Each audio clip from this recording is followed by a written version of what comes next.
Entonces, ¿qué resultados conseguimos?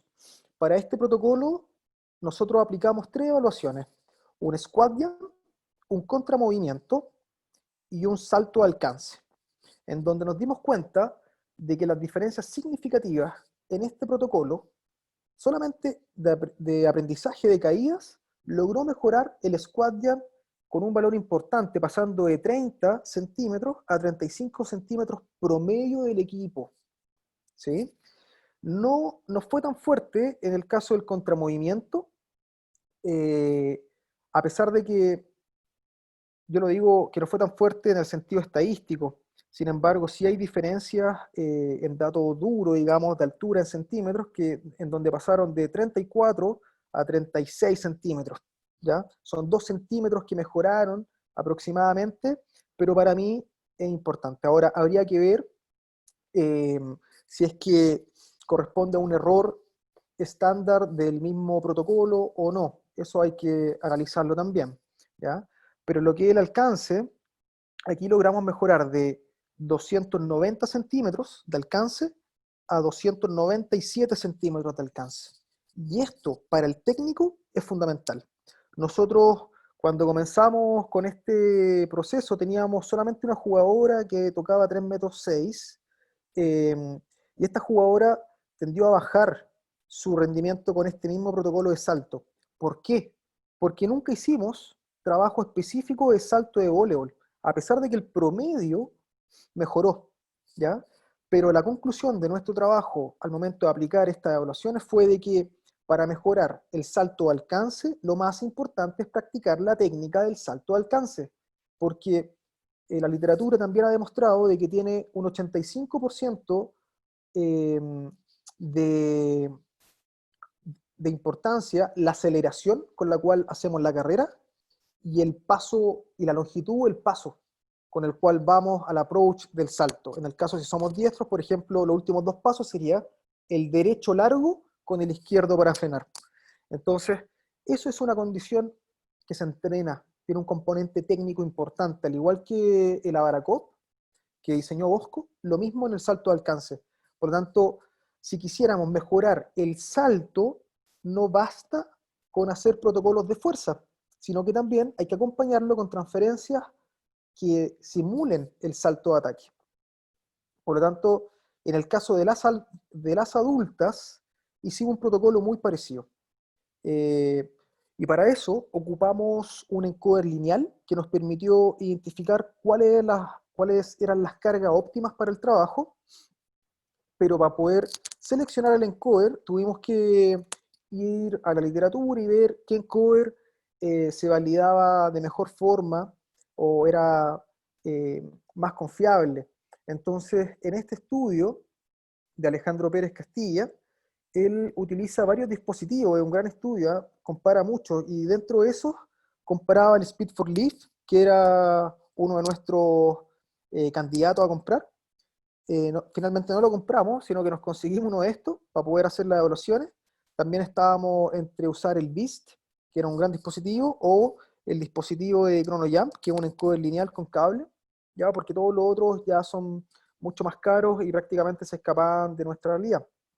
La Pushband que en ese momento se utilizó fue la Pushband 1.0, porque hoy día está la 2.0, que es mucho mejor que la 1, no hay ni comparación. Entonces, por eso que en ese momento la Pushband salió muy mal validada. Por ejemplo, si vamos acá a los datos duros, esta correspondía al Beast con versus el encoder que se consideró en esta prueba como el gold standard, ¿ya? La idea, como les decía, en el gráfico de concordancia de Lani-Allman, la idea es que si la variable es mayor, la tendencia de diferencia no sea mayor, y aquí no ocurre eso. A medida que la diferencia es mayor, o sea, a medida que la variable es mayor, también es mayor la diferencia, por eso que no se considera como muy válido el BIST, ¿ya? Eh, lo mismo ocurría con la pushband, a medida que aumentaba la variable, aumentaba la diferencia. Algo muy parecido ocurría con el ChronoJump, el encoder lineal de ChronoJump, y me llama la atención eso porque yo tendía a pensar de que era uno de los gold standard. y el Speed for Lift salió bastante bien evaluado cuando lo comparaban con este gol estándar de los Vancouver. Lo mismo ocurría con las correlaciones lineales, ¿cierto? En donde se destacaba por sobre el resto este Speed for Lift. Por lo tanto, nos quedamos con este instrumento y lo aplicamos, lo utilizamos para aplicar este protocolo. Lo primero que hicimos acá fue una evaluación incremental, pasando de 20 kilos en una sentadilla, de 20 kilos hasta 90 kilos, para poder determinar a qué carga las atletas movilizaban un peso a 0,7 y con qué carga ellas desplazaban la sentadilla a 0,9 metros por segundo. Entonces trabajamos con estas dos velocidades, a 0,7 metros por segundo y a 0,9 metros por segundo. Claramente, cuando queríamos trabajar a velocidades de 0,7 metros por segundo, la carga era mayor, y cuando trabajábamos con cargas, o sea, con velocidades de 0,9 metros por segundo, la carga era menor. ¿Cómo hicimos la periodización? Ustedes la pueden ver acá en la pantalla, día por día, ¿cierto? Con todos los ejercicios en donde P1 correspondía a la carga individual levantada a 0,7 metros por segundo y P2 correspondía a la carga individual levantada a 0,9 metros por segundo en una media sentadilla. ¿Ok? Los volúmenes, cómo los fuimos manejando semana a semana: semana 1 y 2, semana 3, 4, semana 5, semana 6, semana 7 y 8. Ustedes pueden observar que los volúmenes que trabajamos para mejorar la altura de salto y esta aceleración eran muy bajos, pero eran muy oscilantes, ¿ya? Como le explicaba previamente, mientras más oscilante, eh, mejor adaptación podemos ir consiguiendo. ¿Qué resultados obtuvimos? Bueno, aquí ustedes pueden ver en este gráfico el test, el primer test y el retest con cada carga. Entonces nosotros partíamos con 25 kilos, ¿cierto? Donde, en la media sentadilla, en donde la velocidad levantada era 1,2 metros por segundo. Cuando pasábamos a 30 kilos en promedio de equipo, ellas mantenían la velocidad, tendía a bajar un poco a 1,1, 40 kilos, hasta llegar a 90 kilos, que desplazaban a 0,6 metros por segundo. El test podría haber continuado, pero yo lo detuve acá porque si seguía, la carga iba a seguir aumentando, la velocidad iba a seguir cayendo, y yo obviamente no iba a trabajar jamás con velocidades bajo 0,5, porque eso es fuerza máxima y no está relacionada con la tasa de desarrollo de fuerza. Por lo tanto, yo detuve el entrenamiento a los 90 kilos, hasta que las deportistas levantaron a una velocidad de 0,5. Y en el retest, ustedes pueden ver acá arriba cómo mejoraron todas, cómo mejoraron la aceleración en cada carga, pasando, obviamente, a mí me interesa mucho los 45 kilos, que es donde se producía la potencia máxima, y ahí es donde se produjo una gran diferencia, justo acá en el centro, con 45 y 50 kilos, donde pasaron a 0,8 metros por segundo, 0,7, 0,75 metros por segundo, a 1,1 metros por segundo. Entonces, esa diferencia de velocidad o con la velocidad que desplazamos esta carga es súper importante en el salto. Dicho de otra forma, lo podemos ver en este gráfico de barra, en donde la diferencia estadística se produjo principalmente en los 45 kilos, ¿ya? Entonces, yo iba seleccionando diferentes cargas. Por ejemplo, si había alguna jugadora que tenía que trabajar a 0,5 metros por segundo, yo le decía, o 0,7 metros por segundo, yo iba acá a la carga de ella y decía, bueno, usted los 0,7 metros por segundo los consiguió con una carga de 70 kilos. Entonces yo utilizaba 70 kilos. Y así con cada una. Después lo mismo ocurría para los desplazamientos de 0,9 metros por segundo. Identificaba rápidamente la carga que levantó a esa velocidad y se la íbamos prescribiendo. Entonces, de esta forma, nosotros obtuvimos una mejora en la tasa de desarrollo de fuerza generada a los 45 kilos, ¿ya?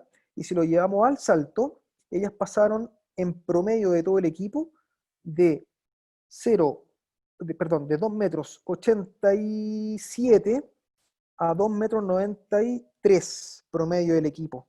Obviamente tuvimos jugadoras que llegaron a 3 metros. Eso antes nunca había ocurrido y por lo tanto el técnico está bastante contento con eso. Claramente, este protocolo, una de las cosas que no dije era que todos los días viernes hacíamos estos alcances, por eso que tenemos tantos datos. Y eso correspondía a la ejecución técnica, la transferencia de nuestro entrenamiento que nos permitió mejorar este alcance.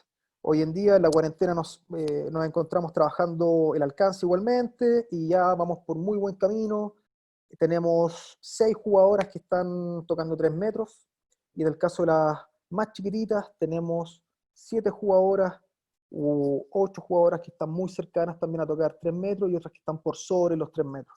Entonces, cuando hablamos de vóley femenino, el alcance es una de las cosas más relevantes para conseguir rendimiento, sobre todo con valores cercanos a 3 metros.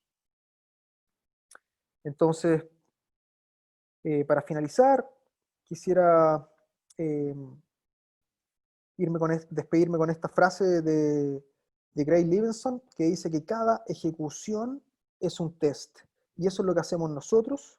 Cada ejecución tiene que llevar un feedback, una corrección, para que el día de mañana vayan ejecutando mucho mejor y por supuesto evitemos obviamente todo tipo de lesiones. Eh, y además, por supuesto, de manera lógica, tengo que agradecerle mucho a estos dos personajes que están acá, el licenciado José Cortés, quien es exalumno también de la Universidad de Playa Ancha, y el licenciado Felipe Giancáspero de la Universidad Andrés Bello, quienes trabajan a la par conmigo todos los días, llevando el registro diario de las cargas, eh, con quienes también reflexionamos sobre el entrenamiento y todos los días son una gran experiencia con ellos. Así es que nada de esto sería posible sin su ayuda. Muchas gracias.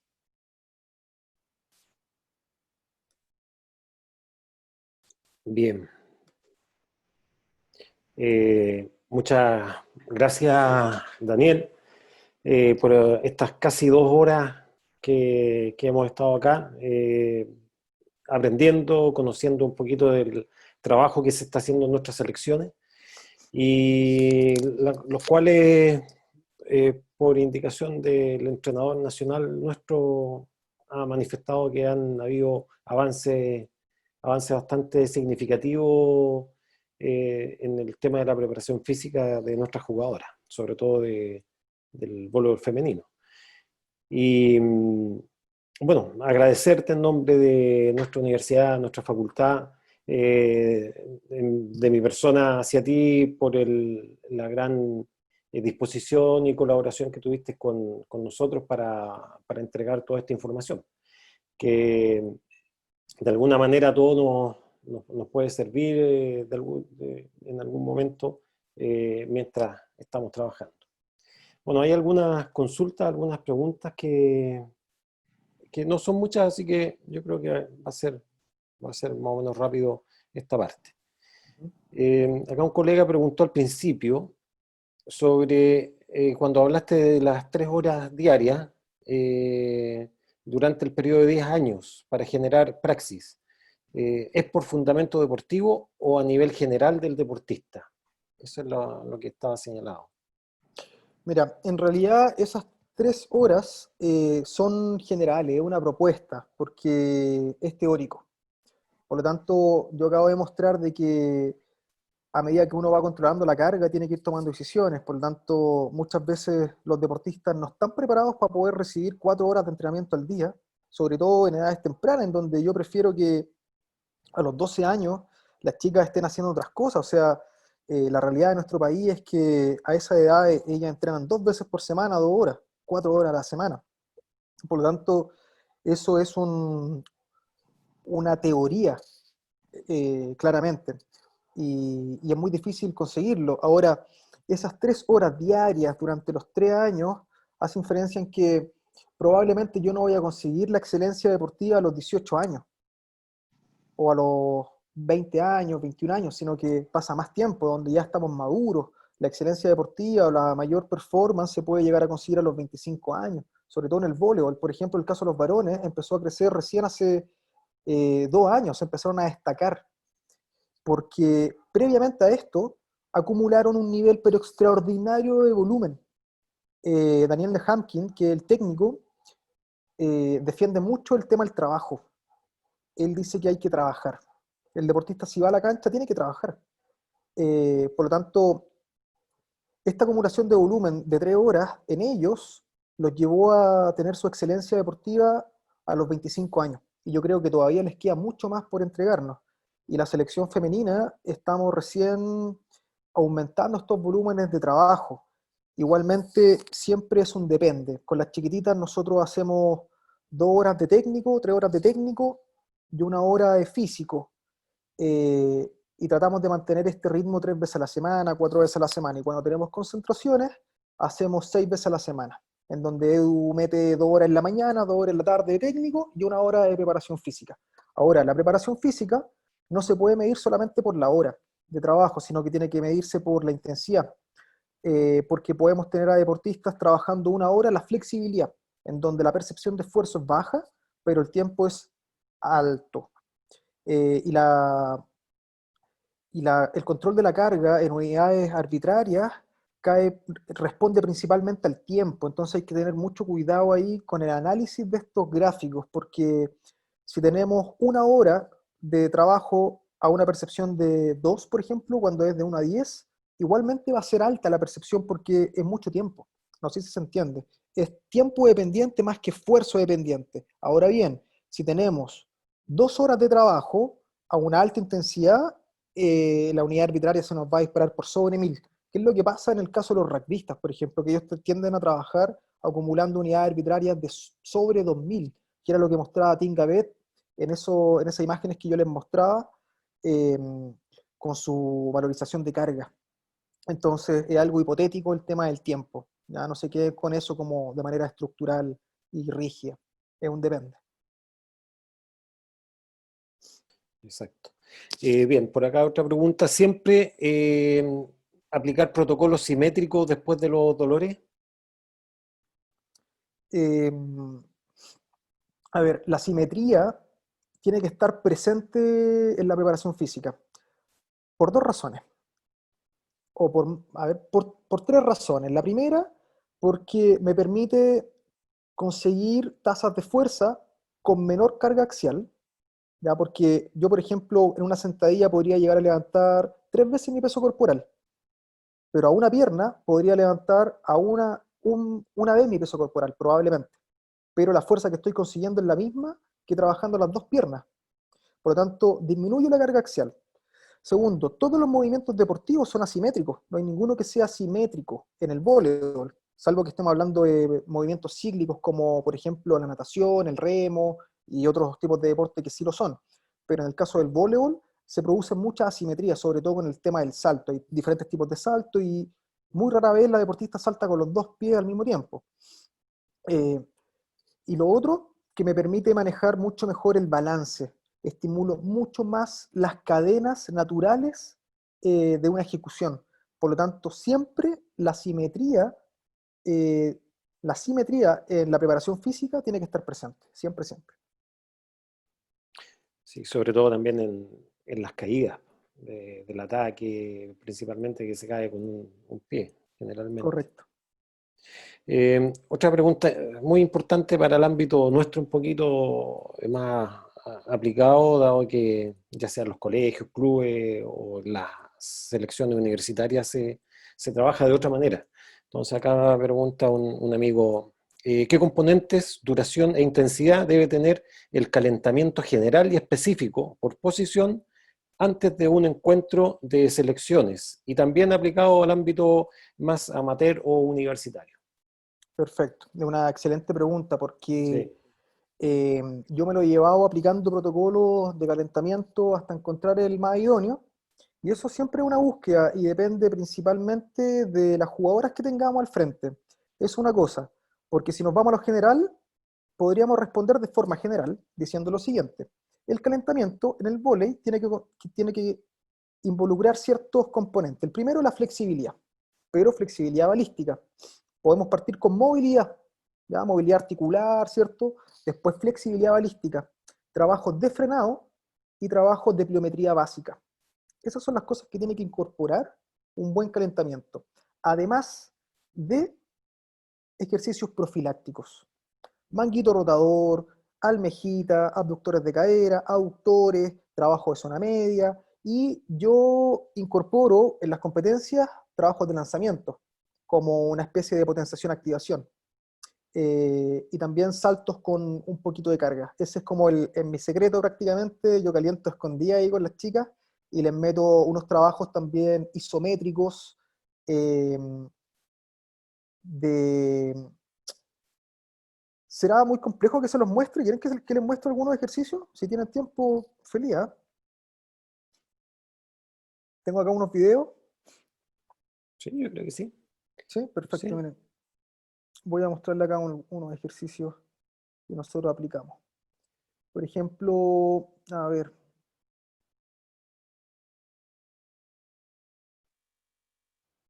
denme un segundito, voy a compartirle mi pantalla en un ratito. Voy a buscarlos primero. Denme un segundo.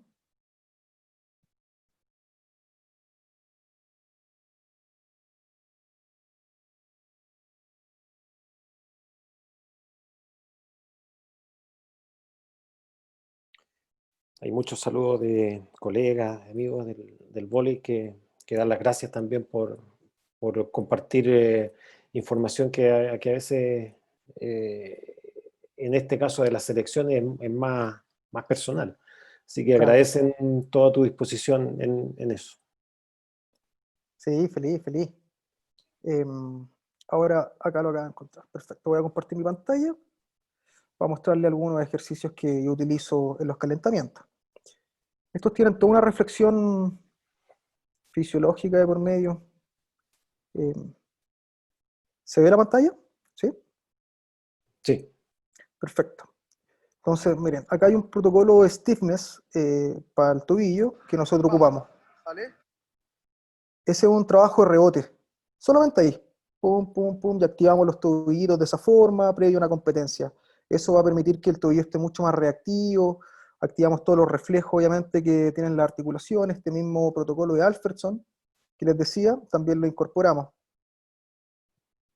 Estos son súper importantes para el calentamiento y lo hago en una serie, no ocupo más que una serie nada más. Este trabajo es una plegaria excéntrica que le pusimos, que es un nórdico de cuádriceps, en donde nos permite flexibilizar y activar. Entonces vamos haciendo un excéntrico, pero full, activando toda la musculatura. Entonces quedan muy activos los cuádriceps posteriores a esto. Em, Otros trabajos también que em, tiendo a utilizar, por ejemplo, son las típicas sentadillas con carga, que pedimos una carga. Claramente yo me conozco las cargas de las jugadoras previa a la competencia, y esto lo hacemos ojalá el mismo día en la mañana, o si no, un día antes de la competencia. Por ejemplo, acá va. Este está medio pegado, pero se logra ver que se despega un poquito la jugadora, sobre todo los talones, buscando un salto. Up. Ahí se despega, nosotros vamos cuantificando la velocidad. Esto es parte también de una evaluación que yo estaba escribiendo en un principio, que era con el encoder lineal, para poder encontrar las cargas óptimas, eh, haciendo referencia a las aceleraciones. Entonces, estas mismas cositas yo las utilizo previo a una competencia. Calentamientos que no son tan tradicionales, y además es importante darle las cargaditas. Yo con las más chiquititas no trabajo las cargadas en una competencia, previo a la competencia todavía, porque no me sirven mucho para activar aún, porque la carga con las que trabajamos es muy baja. Pero si ya estuviesen trabajando con cargas parecidas a las adultas, claramente estaríamos dándole las cargaditas. Las cargadas, eh, las sentadillas con poco volumen, por ejemplo, hacer 2 de 2 a máxima velocidad, deja muy activo el cuádriceps para el salto. Entonces, es muy importante incorporar estos ejercicios, más los ejercicios de frenado, la activación de la zona media, pero todo eso posterior a haber activado toda la musculatura pequeña.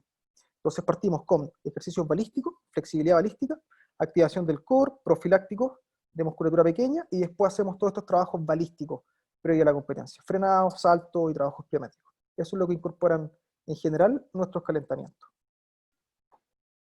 bien, gracias.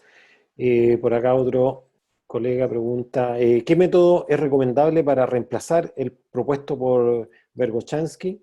Utilizar cierto porcentaje en base a la ARM, ya que, como mencionas, es muy propenso a lesionar a los jugadores. Qué buena pregunta. ¿Quién preguntó eso?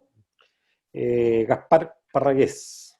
Gracias por la pregunta, Gaspar, porque realmente es muy importante y muy relevante. Ha sido una de las problemáticas con las que yo me he encontrado en el vóley nacional, porque muchos preparadores físicos defienden a muerte el protocolo de Barkochanski. Yo no tengo nada en contra del protocolo de Barkochanski, solo que cuando se aplica en voleibolistas terminan todas lesionadas por el exceso de rebote. Entonces, es tan alto el estrés articular que genera, porque la deportista ya viene con un estrés articular importante por la cantidad de saltos que hace. Por lo tanto, volver a aplicar un protocolo de choque en la deportista es un error. ¿Qué hacemos nosotros? Hacemos muchas cosas. Primero, probamos el protocolo con la adulta. Si nos funciona, lo pasamos, lo dejamos archivadito en una carpetita con los resultados, los volúmenes, y esos son para nosotros unas sandías calas que cuando llega la competencia, los saco de la carpetita y los aplico. Eso es lo que me enseñó la ciencia, aplicar cosas, observar y aplicar. Entonces, eh, hacemos hartas cosas. Por ejemplo, uno de los primeros protocolos que utilizamos que nos dio muy buen resultado fue trabajar con encoder lineal. El encoder lineal me permite identificar velocidades de aceleración. Y yo trabajo con cargas que me permitan acelerar en dos momentos. Uno, a 0,6 metros por segundo, que tiene un componente más de fuerza, ¿ya? Pero no de fuerza máxima, porque la fuerza máxima no la trabajamos para las piernas. No se mejora el salto trabajando la fuerza máxima. Y la otra velocidad es una velocidad cercana a 1 metro por segundo en una sentadilla. Trabajamos a 0,9 metros por segundo. Y eso me permite no utilizar cargas tan altas. Y además transfiriendo esta técnica de sentadilla al salto de carrera específico de voleibol, ¿ya? Porque tiene un componente de coordinación importantísimo. ¿De qué otra forma también mejoramos el salto?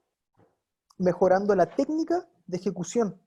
Y hoy día nos hemos estado metiendo mucho con la biomecánica del salto específico de vóley. Entonces ahí nos encontramos con que hay tres tipos de salto: un salto a un pie, a dos pies, el salto de bloqueo, salto de ataque, ¿cierto? Si somos centrales damos dos pasos, si somos puntas tenemos más carrera, pero la opuesta tiene más tiempo porque tiene más espacio, entonces pueden dar muchos pasos de ajuste. ¿Y qué nos dimos cuenta? Que cuando las jugadoras empezaban la carrera haciendo una especie de salida de taco, nosotros le llamamos salida de taco porque les pedimos que salgan en punta de pie y que jamás apoyen el talón, solamente apoyen la planta del pie en los últimos dos pasos, ganaban más velocidad. Y al ganar mayor velocidad, ganan más altura.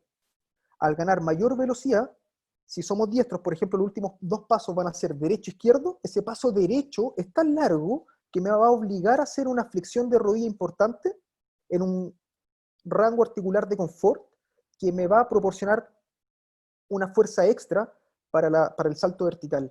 Por lo tanto, se complementa por dos cosas: la aceleración y la longitud del salto con ese pie derecho, en el caso de que seamos diestros. Y técnicamente, mejorándolo, van mejorando solita el salto. Ahora, el protocolo de Verkhoshansky, nosotros evitamos la pliometría, la pliometría más agresiva. Hacemos protocolos de pliometría, pero muy modificados. Hacemos un trabajo de rebote de tobillo, mejorando el stiffness del tendón aquiliano y toda la musculatura del tríceps sural. Entonces, por eso que nos veían tanto trabajos de rebote y después movilidad de tobillo, porque eso está muy relacionado con la altura del salto. Y otra cosa es el ángulo de la sentadilla. Entonces, muy importante comenzar con ROM completo, un rocket jump, por ejemplo, con carga, que es una sentadilla profunda, que es un trabajo general, que me va a permitir activar toda la cadena posterior, toda la cadena anterior, todo el glúteo, el isquio, los paravertebrales, el cuadrado lumbar, ¿cierto? Y finalmente los cuádriceps. Y cuando se acerca la competencia, yo cambio esa sentadilla por una media sentadilla que está más relacionada con los valores de fuerza y potencia en el salto. Y esa media sentadilla es mucho más específica para conseguir altura de salto. Por lo tanto, esas son las cosas como que vamos trabajando para poder ir mejorando la altura del salto con las chicas. Además de hacer evaluaciones constantemente. Evaluamos, ojalá, en una situación ideal toda la semana.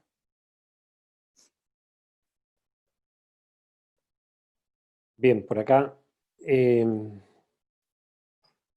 consulta en el post de HPV. Ujú. ¿Considera que es mejor el uso de peso libre para reforzar el equilibrio o debería ser asistido hasta conseguir lo contrario? Em, Depende. Por ejemplo, si tenemos tibias muy largas y fémur muy corto en una primera etapa de desarrollo, muy difícilmente vamos a poder pedir un peso libre porque no llegan abajo, no tienen buena flexibilidad, no tienen buen balance. Entonces ahí hay que asistir. Hay que asistir, asistir, asistir. Y el cerebro solito va a empezar a incorporar la técnica a pesar de que está con asistencia. Por ejemplo, voy a volver a compartir mi pantalla para mostrarle un par de ejercicios que son los que yo utilizo para poder reforzar el tema de la postura. Esperen un poquito. Les voy a mostrar unos trabajos que hicimos incluso con los adultos. ¿Ya? Eh, por ejemplo, esta sentadilla nosotros le llamamos squat copa. Y aquí, si ustedes se fijan, tiene una banda elástica al costado para poder em,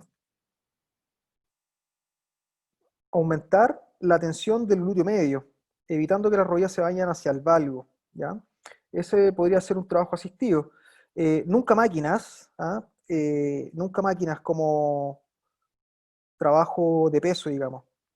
Este otro trabajo asistido, para el bicho, que el bicho cuando estábamos entrenando estaba muy acortado y no llegaba nunca abajo, entonces la única manera era asistirlo de alguna forma. Entonces partimos asistiéndolo eh, tubo a tubo, digamos, y después empezamos a quitarle esa asistencia reemplazándola por una banda elástica. Y esto le permitió controlar mucho más la sentadilla profunda, porque realmente necesitaba mejorar sus rangos articulares.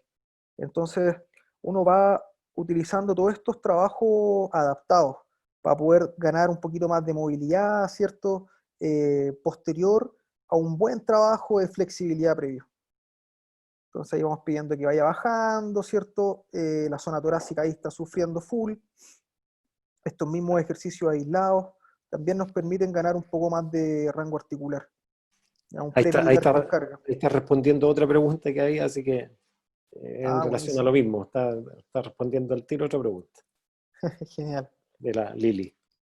Buenísimo. Sí, me imagino que deben haber hartas dudas porque el tema de la preparación física es súper amplio eh, y depende de muchas cosas.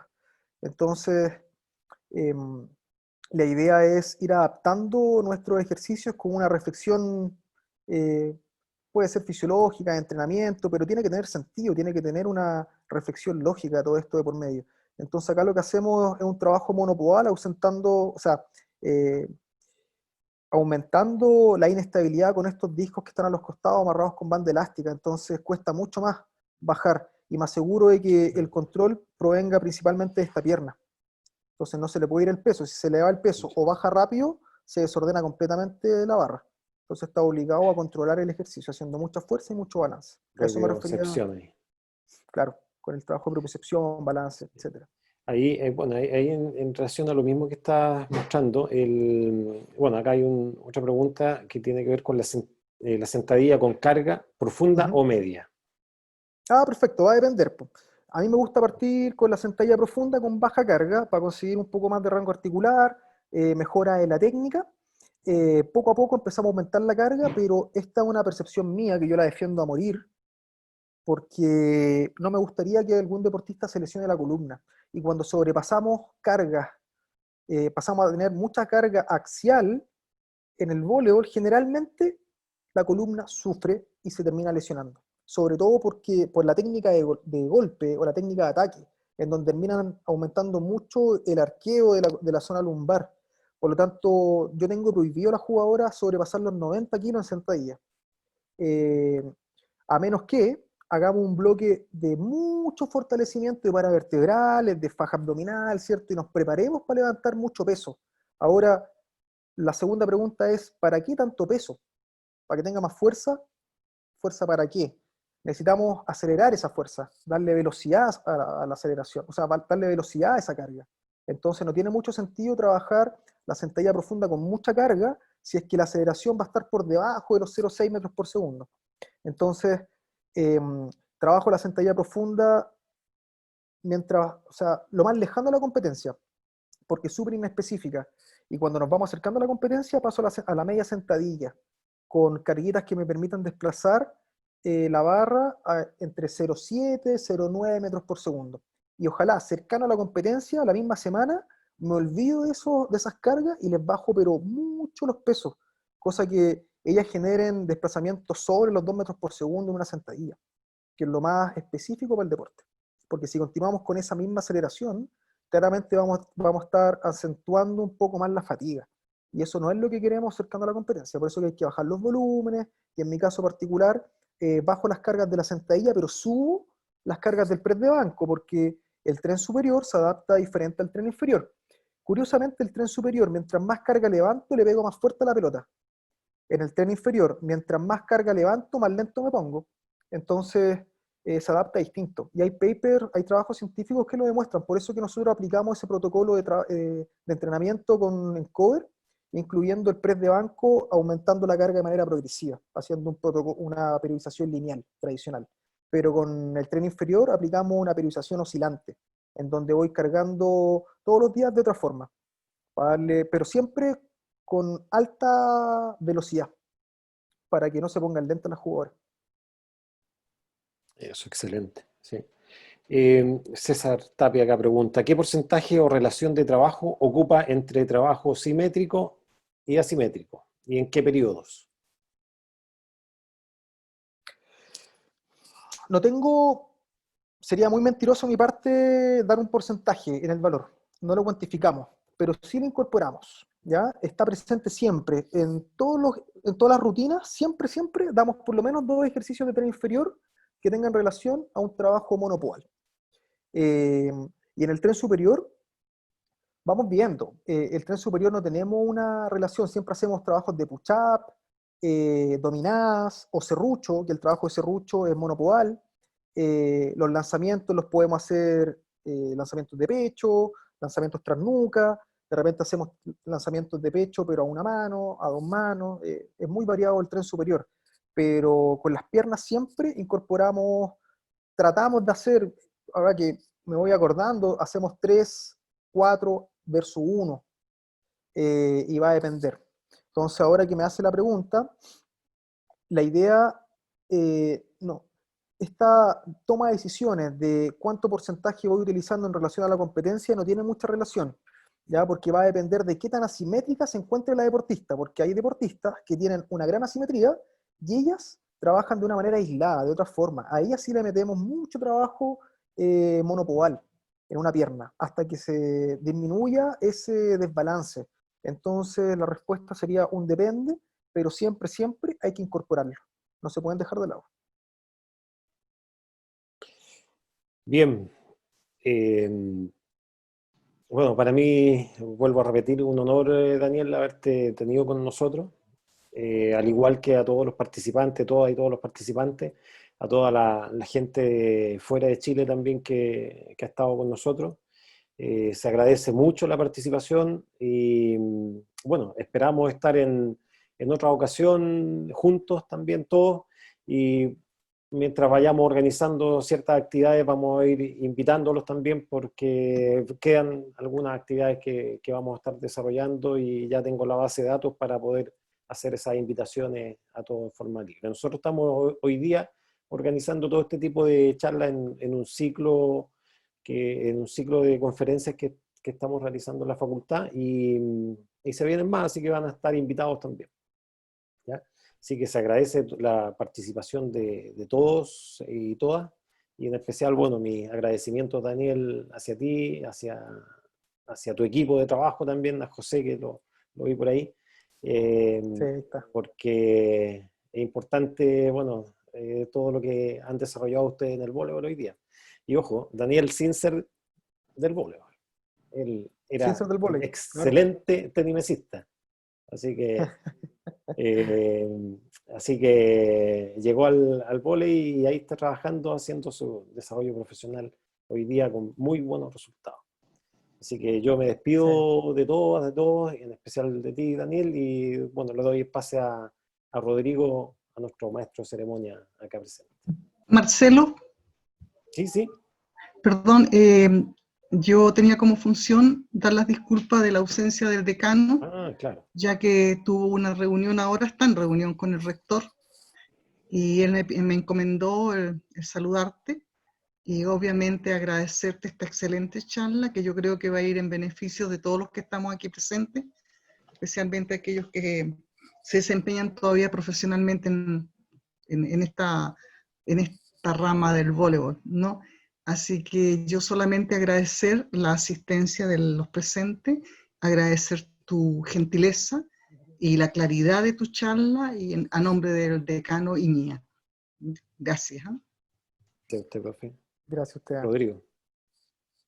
Gracias, profesora. Bien, agradecemos una vez más la exposición, respuesta y participación del profesional y estudiante de nuestra Casa de Estudios, Daniel Zapata Gómez, a la Facultad de Ciencias de la Actividad Física y del Deporte de la Universidad de Playa Ancha, a los organizadores de esta actividad. Nos referimos al Departamento Disciplinario de Deportes y Recreación de la Universidad de Playa Ancha, además de la invaluable presencia de todos y cada uno de ustedes que estuvieron en estas 2 horas ahí conectados.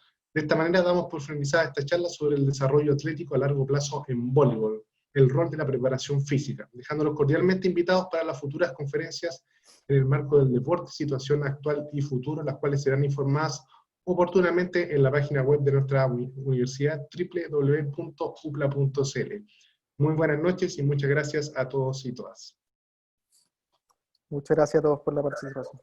Dios, y gracias por la asistencia. Así que un honor para nosotros haberlos tenido a todos ustedes acá. Colegas, profesores, compañeros de trabajo, del voleibol, de las locuras que hacemos nosotros en el vóley. Profesor Desiderio, que está por ahí. Profesor Raúl Cachiútolo también. Así que, y otros más, que no se me escapan algunos, no los he visto acá. Colegas, exalumnos también, que están ligados al voleibol. Sí. Y esperamos volver pronto porque se echa de menos, ¿no? Se echa de menos a veces no estar en la casa. Ajá. Que lo reten a uno porque no llega a la casa los fines de semana. Así que José, un gusto, José Cortés, un gusto de verlo también y de saber que está involucrado en este hermoso deporte. Gracias. Muchas gracias por la invitación, Marcelo, al considerarlo. Gracias, Marcelo, te pasaste. Adiós. No, de nada. Felicito por tus gestiones. Saludos a mi querida profesora Ada. Ya, gracias. Ya, chao. Lo pasen bien. Chao, chao. Chao, chao, gracias. Chao, chao, Lili. Chao, Marcelito, te pasaste. Te felicito. Gracias. Bueno, yo aprovecho de despedirme, le mando un gran abrazo a la profa Amada, que no la veía hace un montón de tiempo. Qué rico verla, qué rico saber que está bien. Que gracias. Siga ahí óptima en todo. Con más años nomás. Sí, más experiencia, más sabiduría, por supuesto. La belleza se conserva. ¿Ah? Oye, vamos para los 70. No le puedo creer. A mucha honra. Y todavía me estoy moviendo. Sí, no, le creo, te creo. Así muy bien. Un fuerte abrazo, profe. Fuerte abrazo, Marcelo. Gracias. Deja